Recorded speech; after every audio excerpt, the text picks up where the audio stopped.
A bolsa mochila Aster, como o nome diz, pode ser usada como bolsa ou como mochila.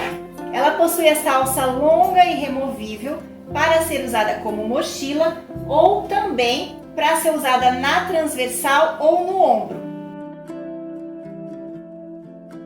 E ela tem as alças de mão para quem prefere carregar dessa forma. Essa bolsa foi projetada para caber notebooks, possui bolsos bem interessantes na parte de fora e também dentro. Aqui na frente temos este bolso em destaque, que é contornado por essa moldura, fazendo todo esse detalhe diferenciado. Além de aprender diversas técnicas de estruturação numa mesma peça, nós também vamos utilizar material sintético para fazer o detalhe, que você vai aprender passo a passo. Aqui na parte de trás também temos esse detalhe e um bolso diferente nas costas, que o zíper fica escondidinho.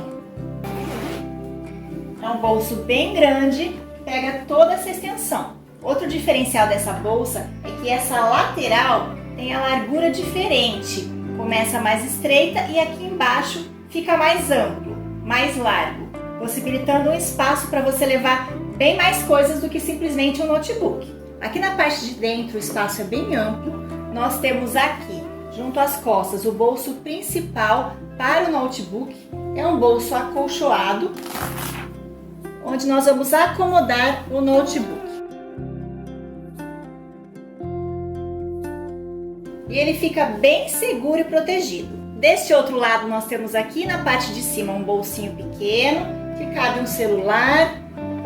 E ainda tem dois bolsinhos transparentes que dá para colocar o pendrive, o cartão de memória, as miudezas. Ainda neste lado, mas lá no fundo, nós temos dois bolsos com profundidade, que você pode levar os cabos e as fontes de alimentação do notebook.